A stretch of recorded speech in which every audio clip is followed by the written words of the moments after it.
오늘 하나님 말씀은 열왕기상 2장 26절 또 27절 이 두 구절 말씀 보겠습니다. 열왕기상 2장 26절과 27절 말씀입니다. 왕이 제사장 아비아달에게 이르되 내 고향 아나돗으로 가라. 너는 마땅히 죽을 자이로되 네가 내 아버지 다윗 앞에서 주 여호와의 궤를 메었고 또 내 아버지가 모든 환난을 받을 때에 너도 환난을 받았은즉 내가 오늘 너를 죽이지 아니하노라 하고 아비아달을 쫓아내어 여호와의 제사장 직분을 파면하니 여호와께서 실로에서 엘리의 집에 대하여 하신 말씀을 응하게 함이더라. 아멘. 하나님의 말씀입니다. 여러분, 용두사미라는 사자성어 잘 아시죠? 용두사미. 용두사미가 어떤 뜻인가요? 네, 시작은 정말 용의 머리처럼 웅장하나 끝은 뱀의 꼬리처럼 빈약하기 그지없다라는 뜻입니다. 우리가 뭔가 거창한 계획을 세웠다가 끝에 물거품이 되면 용두사미와 같은 결말이라고 합니다. 아니면 영화나 드라마에서도 처음에는 뭔가 보여줄 것 같이 기대를 했는데 끝이 흐지부지하면 용두사미와 같은 결말이다 이렇게 얘기합니다. 여러분 영화나 드라마는 그럴 수 있다 그래도 우리 신앙생활이 우리 믿음 생활이 용두사미와 같이 끝나면 안 되지 않을까요? 신앙생활을 처음 시작하고 정말 열정적으로 하나님을 섬기면서 정말 많은 사역에 참여하고 또 하나님 앞에서 또 많은 사람 앞에서 본이 되는 신실한 삶을 살다가 믿음 생활의 마지막에 가서 정말 얼룩진 모습으로 마무리한다면 정말 얼마나 안타까운 일입니까? 오늘 본문의 제사장 아비아달이 바로 그 용두사미의 전형적인 예를 보여줍니다. 정말 오랫동안 신실하게 또 충성스럽게 왕과 하나님을 섬겼던 이 제사장 아비아달이 인생의 말년에 왕과 하나님께 불충을 행함으로 그동안 쌓아왔던 모든 신뢰와 충성스러움을 한 번에 무너뜨리고 맙니다. 여러분 아비아달의 삶을 통해서 우리는 교훈을 얻을 수 있습니다. 화려한 나의 과거의 영광이나 신실함이 미래의 나의 신실함을 보장하지는 않는다는 겁니다. 어제 내가 신실했다고 오늘 내가 신실하다는 보장이 없습니다. 우리가 매일매일 하나님 앞에 올바로 서지 못한다면 우리는 언제라도 크게 발을 헛디딜 수 있습니다. 베드로가 어땠습니까? 내가 주와 함께 죽을지언정 주를 절대로 부인하지 않겠나이다 이렇게 했는데 바로 며칠 뒤에 그렇게 장담했던 베드로가 손바닥 뒤집듯이 예수님을 부인했듯이 우리도 장담할 수 없습니다. 끝까지 신실함을 지키는 것이 정말 쉬운 일이 아닙니다. 하지만 우리는 아비아달과 같이 용두사미의 삶을 살지 않기를 원합니다. 오늘 아비아달의 삶을 우리가 짧게나마 묵상하면서 교훈을 얻기를 바라고 또 끝까지 신실한 믿음의 경주를 달리기로 다짐하는 시간이 되었으면 좋겠습니다. 정말 사도 바울과 같이 나는 선한 싸움을 싸우고 나의 달려갈 길을 마치고 믿음을 지켰다라는 이 고백이 우리의 마지막 고백이 되기를 원합니다. 자, 오늘 본문 한번 보겠습니다. 자, 어제 본문에서 어땠습니까? 어제 본문에서 솔로몬은 아도니아를 처단했습니다.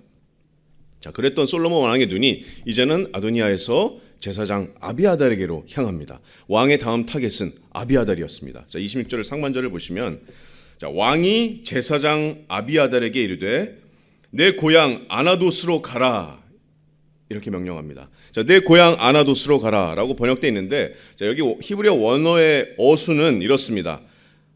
아나돗이 먼저 나옵니다. 아나돗 그 다음에 너가 가라 내 고향이다. 이런 순서로 되어 있습니다. 일반적인 어떤 히브리어의 어순이나 표현이 아닙니다. 우리가 솔로몬의 감정이 이 성경에는 기록이 되어 있지 않지만 이 어순과 뉘앙스로 봤을 때 마치 솔로몬이 화를 내는 것 같은 그런 어순과 뉘앙스입니다. 아나돗, 네가 가라. 거기 네 고향이다. 여러분 아나돗은 예루살렘에서 북동쪽으로 한 10km 떨어진 외곽 지역입니다. 이 아비아달의 선조였던 게 아론에게 주어졌던 땅이고 목초지였다고 이제 여호수아 말씀은 이제 기록하고 있습니다. 아비아달의 고향입니다. 근데 이 솔로몬 왕의 이 명령은 네 고향으로 가라라는 이 명령은 지금 이 당시에 이제 거의 80이 넘은 이제 백발의 노인이 되었을 아비아달이 은퇴하고 고향으로 금희환영하는 그런 모습이 아닙니다. 이 명령은 아비아달에게는 정말 수치와 같은 명령입니다. 왜냐하면 파면과 추방의 명령이기 때문입니다. 자, 솔로몬 왕의 명령을 여러분 계속 들어보시겠습니다. 아비아달이 이르되 내 고향 아나돗으로 가라. 그 다음에 뭐라 그러죠? 너는 마땅히 죽을 자이로되 이렇게 얘기합니다. 마땅히 너는 죽을 자다. 왜 아비아달이 마땅히 죽을 자입니까? 도대체 아비아달이 무슨 일을 저질렀습니까? 솔로몬은 그 이유를 여기서 얘기하지는 않는데 우리가 그 이유를 찾기가 어렵지가 않습니다. 심지어 멀리서 찾을 필요도 없어요. 바로 어제 본문에서 처형된 아도니아와 함께 하나님의 뜻을 거스르는 일에 함께 동참했던 사람이 바로 제사장 아비아달이었습니다. 여러분, 다윗을 이어서 이스라엘의 다음 왕이 솔로몬이 되어야 된다는 것은 하나님의 분명한 뜻이었습니다. 여러 번 하나님께서 말씀하셨고 다윗도 맹세를 한 일이 있습니다. 그렇기 때문에 오랫동안 다윗을 섬겼던 아비아달은 그 하나님의 뜻을 분별해야 됐습니다. 다윗을 이어서 왕이 될 사람은 솔로몬이다. 자, 설령 아비아달이 그것을 분별하지 못했다 할지라도 왕이 늙긴 늙어도 버젓이 살아있는데, 여러분 열왕기상 1장 5절을 보시면 아도니아가 처음 이렇게 나와서 이렇게 얘기합니다. 아도니아가 스스로 높여 이르기를, 1장 5절 말씀에 내가 왕이 되리라 하고, 스스로 높여서 내가 왕이 되리라, 이렇게 교만했던 아도니아를 보고 분명히 이건 잘못된 일이다 판단했어야 됩니다. 다윗 왕의 뜻이 아니다, 하나님의 뜻이 아니다, 분별했어야 됩니다.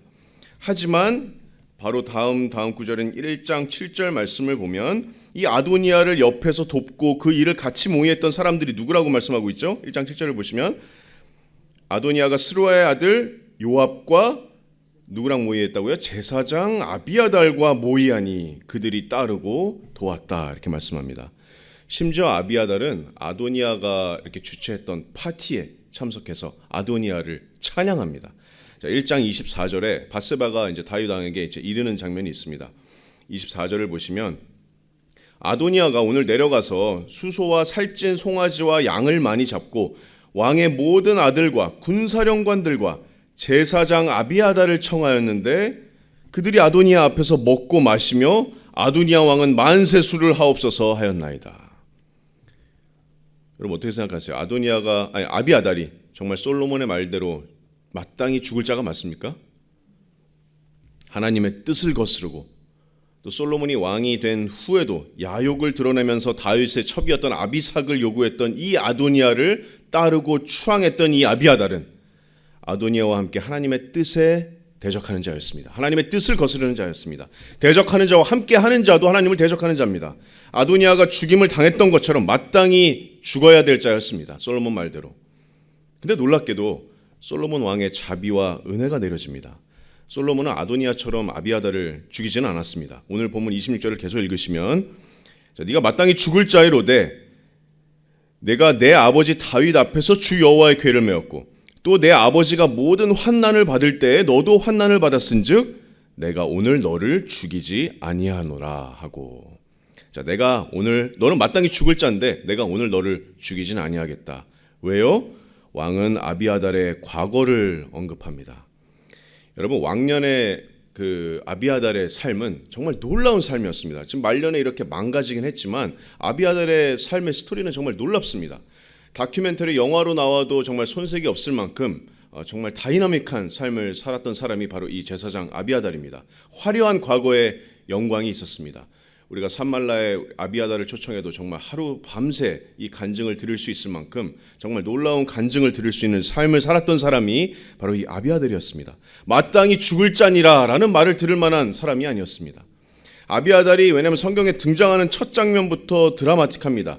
여러분 사울이 다윗을 이제 쫓을 때가 있었습니다. 다윗이 사울에게 이제 쫓임을 당할 때 제사장 아히멜렉에게 가서 이제 떡과 이제 칼을 이렇게 받으면서 돌봄을 받았던 적이 있습니다. 근데 사울이 그 일을 보고 엄청 노하죠. 그래서 아히멜렉을 불러서 너 왜 다윗에게 떡을 주었고 왜 칼을 주었느냐라고 하면서 아히멜렉을 죽입니다. 그리고 아히멜렉을 죽이는 것에서 더 나아가서 제사장, 그 높 지역에 있던 제사장들 85명을 사륙하는 그 내용이 사무엘상 22장에 있습니다. 자, 사무엘상 22장 18절을 보시면 사울이 도액에게 이르되 너는 돌아가서 제사장들을 죽이라 하매 에돔 사람 도액이 돌아가서 제사장들을 쳐서 그날에 세마포 에봇 입은 자 85명을 죽였고 19절에 제사장들이 성읍 노세 남녀와 아이들과 젖 먹는 자들과 소와 나귀와 양을 칼로 쳤더라, 이렇게 말씀합니다. 여러분 남녀들, 갓난 애기들, 가축들까지 모조리 대학살하는 사륙의 현장입니다. 끔찍한 이 대학살의 현장에서 근데 살아남은 한 사람이 있었는데 그 한 사람이 바로 제사장 아히멜렉의 아들이었던 아비아달이었습니다. 자, 자, 22장 사무엘상 22장 20절을 보시면 아히두베의 아들 아히멜렉의 아들 중 하나가 피하였으니 이 사륙의 현장에서 피한 사람이 한 명 있었습니다. 그의 이름은 아비아달이라. 그가 도망하여 다윗에게로 가서 사울이 여호와의 제사장을 죽인 일을 다윗에게 알림해. 자, 다윗은 그 사륙의 현장에서 도망쳐서 다윗에게 갑니다. 지금 우리 노베 이런 일들이 일어났습니다. 근데 다윗이 이제 아비아달을 보면서 가슴을 치면서 네 아버지와 사람들이 죽은 게 다 내 책임이다. 나에게 떡과 칼을 주었던 너의 아버지가 이렇게 지금 죽임을 당했는데 그것이 다 내 책임이다. 그러면서 23절에 두려워하지 말고 내게 있으라. 내 생명을 찾는 자가 네 생명도 찾는 자니 네가 나와 함께 있으면 안전하니라 하리라. 자, 다윗이 아비아달을 거둡니다. 이 대학살의 현장에서 빠져나온 아비아달을 거둬줍니다. 자, 이때부터 아비아달은 정말 다윗에게 충성스러운 다윗의 친구가 되었고 동역자가 되었고 다윗의 신하가 되었습니다. 오늘 본문 26절을 보시면 솔로몬이 아비아달을 죽이지 않는 이유를 과거를 언급하면서 두 가지를 언급하는데 하나는 네가 내 아버지 다윗 앞에서 주 여호와의 궤를 메었고 또 하나는 뭐라고요? 내 아버지가 모든 환난을 받을 때 너도 환난을 받았다. 자, 아버지 다윗이 환난을 받을 때 너도 환난을 받았다. 정말 그랬습니다. 다윗이 사울에게 쫓길 때 언제나 그 옆에는 아비아달이 있었습니다. 제사장의 역할을 하던 아비아달을 통해서 다윗은 하나님께 뜻을 묻기도 했고 그 환난 가운데서 언제나 아비아달이 다윗 옆에서 충성스럽게 자리를 지켰습니다. 다윗과 동고동락했습니다.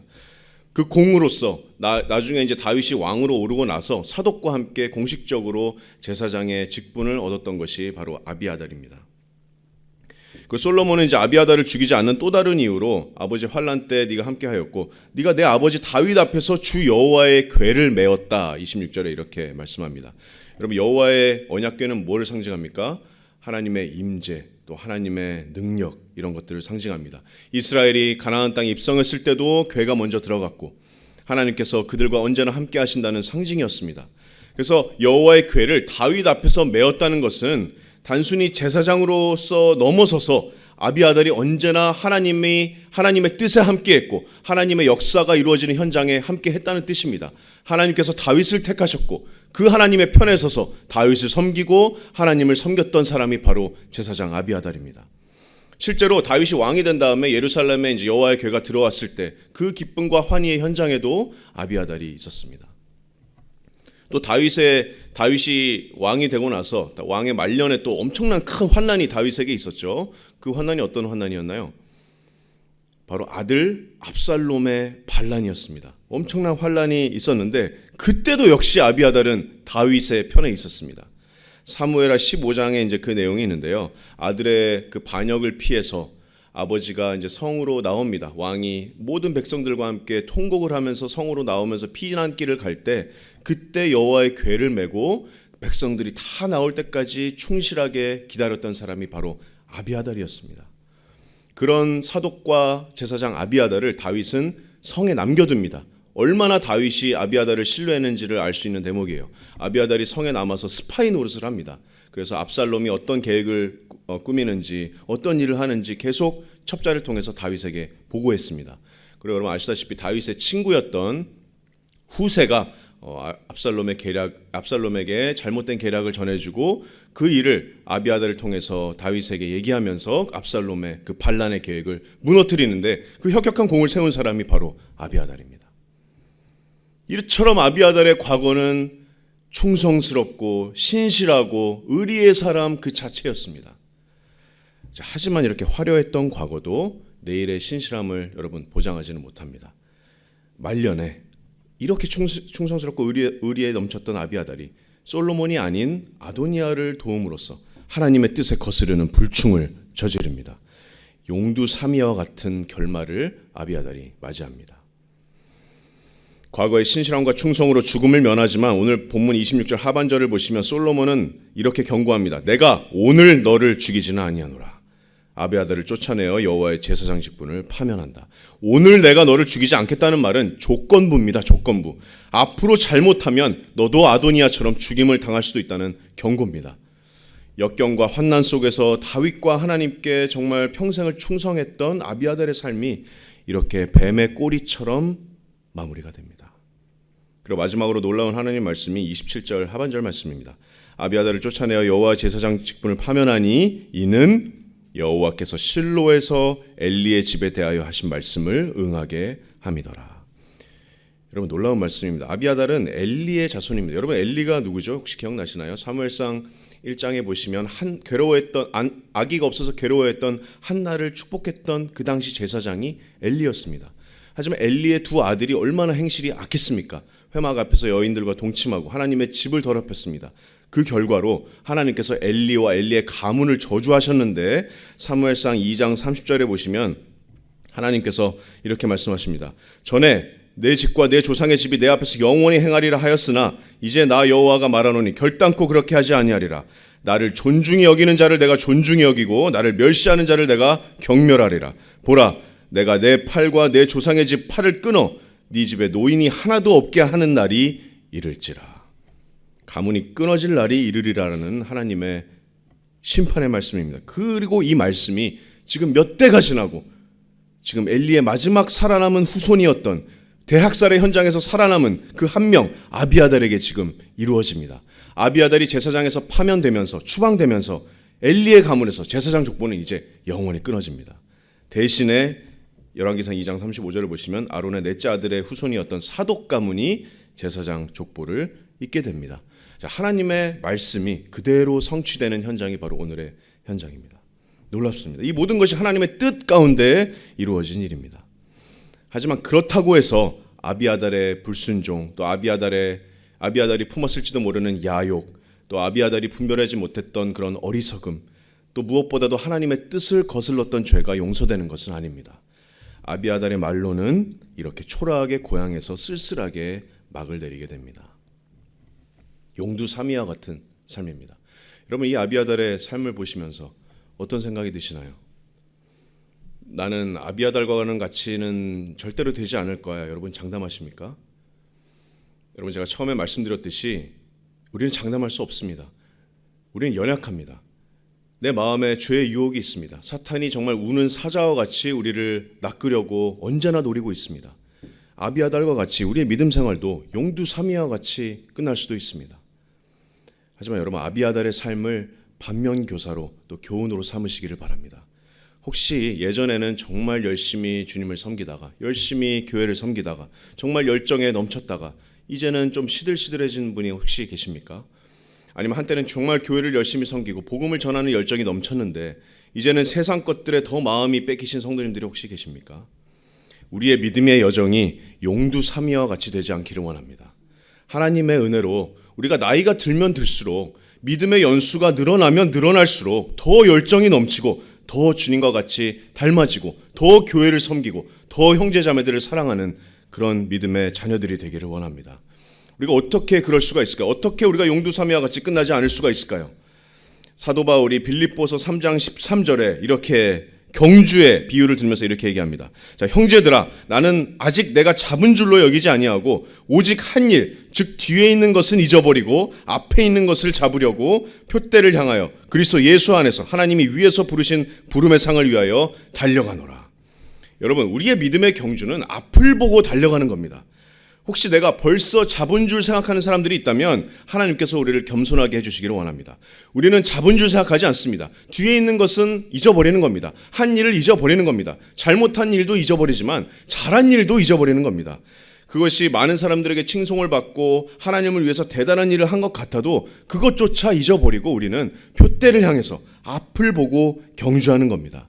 과거가 중요한 게 아니라 마지막이 중요합니다. 우리가 마지막까지 정말 신실하게 이 믿음의 경주를 마치는가가 정말 중요합니다. 달려갈 길을 얼마나 우리가 잘 마칠 수 있는가, 이것이 중요합니다. 여러분, 아비아달은 안 좋은 예지만 우리에게 얼마나 많은 좋은 예들이 많습니까? 여러분, 히브리서 11장에 보시면 그 믿음의 사람들이 이렇게 나열되어 있습니다. 그 믿음의 그 선진들을 언급하면서 히브리서 12장은 히브리서 기자는 이 말씀으로 권면합니다. 이 말씀으로 제가 오늘 말씀을 맺겠습니다. 히브리서 12장 1절 말씀에 이러므로 이렇게 믿음의 장 11장에서 언급된 이 믿음의 선진들, 우리에게 구름과 같이 둘러싼 허다한 증인들이 있으니 모든 무거운 것과 얽매이기 쉬운 죄를 벗어버리고 인내로써 우리 앞에 당한 경주를 하며 믿음의 주요 또 온전하게 하시는 이인 예수를 바라보자.